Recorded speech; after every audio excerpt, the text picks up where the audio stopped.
Republican Kentucky Senator Rand Paul is revealing more details about the U.S. attack on a boat off the coast of Venezuela last week. He says the attack was actually a drone strike, a detail that the Pentagon and Secretary of War Pete Hegseth did not disclose.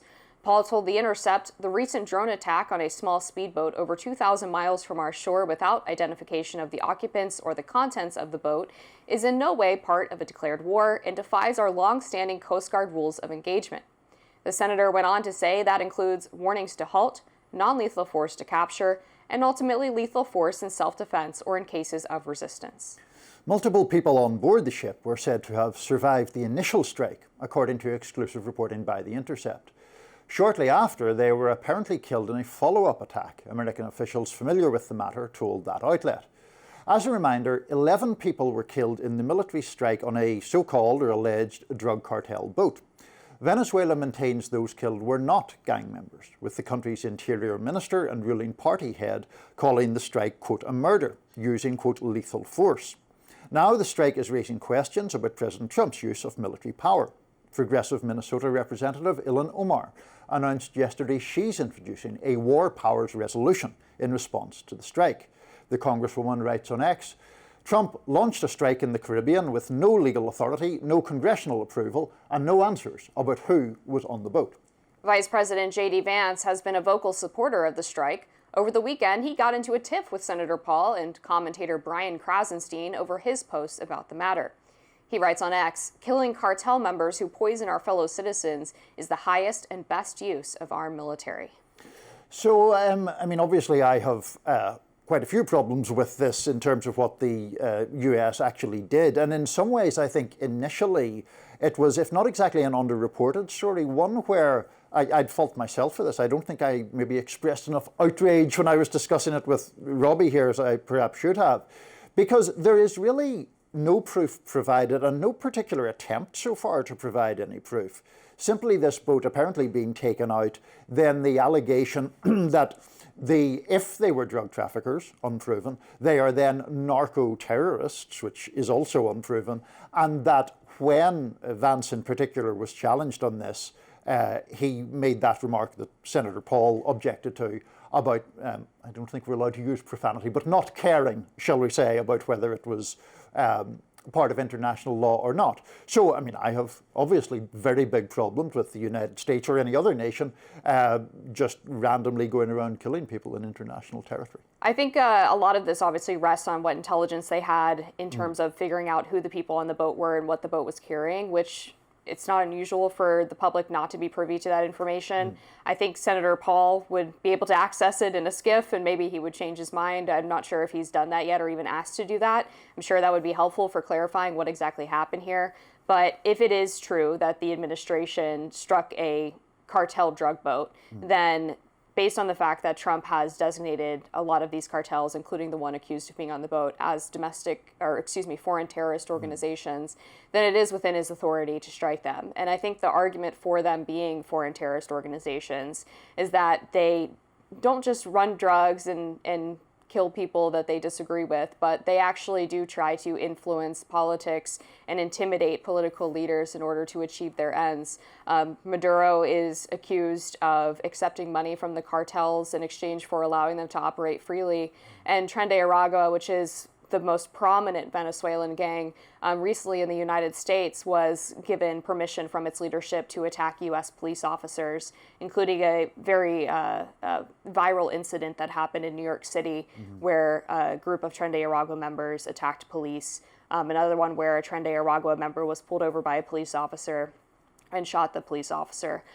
So I think that's the argument for designated them foreign terrorist organizations, and if they are that, then the president does have the authority to do this strike. So I think there are a lot of hypotheticals in that for a start. If they were Tren de Aragua, which we don't know, if they were members of a drug cartel, which we don't know, then you get into the more complicated issue of exactly how one defines Tren de Aragua. There was in fact an assessment done within the Trump administration that came out earlier this year that said that they did not find coordination between the government of Venezuela and Tren de Aragua to the extent that Trump and others have claimed.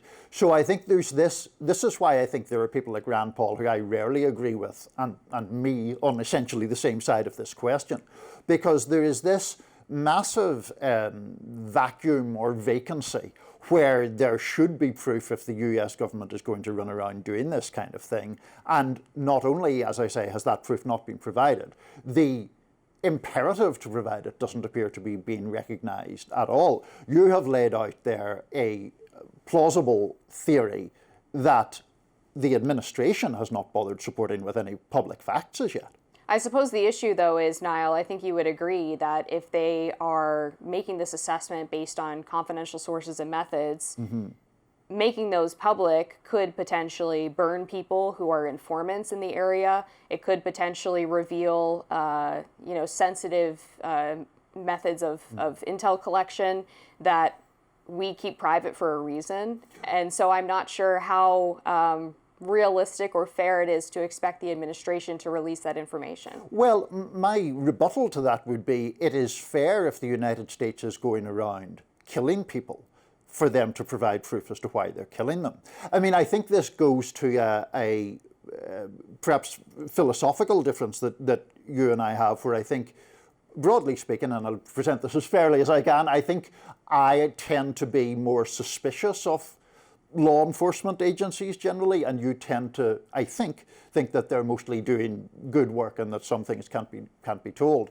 Where I see the danger in your argument about, well, maybe if they made it public it would jeopardize sensitive sources and so forth, is that if one adopts that logic as a general principle, you just are handing over enormous power to the forces of the state to do as they wish, and then say, well, we can't actually provide you with the information because it'll jeopardize sources. Yeah, and look, I think that's a very fair argument, and I'm understanding of it because there have been cases, of course, where the U.S. government or military or CIA have engaged in missions where they used classified intel that we found later on when it was declassified was either not as strong as we were led to believe, or was used in the service of something that was actually against America's interest or against the interest of the individuals that it was being done to. So I am sensitive to that argument.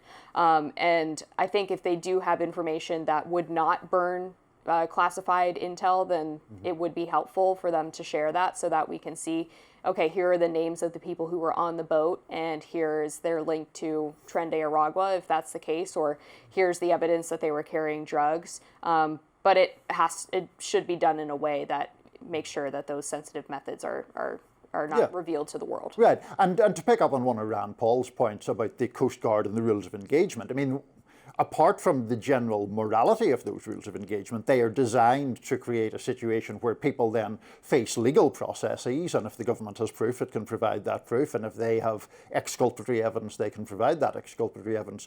A bit too late for those 11 people on the boat, whatever they were doing and whoever they were now, because they're all dead. That's where I think Rand Paul's argument actually falls apart, because he would basically be rejecting any form of war whatsoever. I mean, we would have to get Soleimani, for example, and put him in front of a U.S. court instead of doing a drone strike. I just don't think that's a feasible way of operating with foreign policy. Maybe we'll get Rand Paul on to discuss his foreign policy I would principles like that. at some point. I do like Rand Paul. I disagree with him on this one.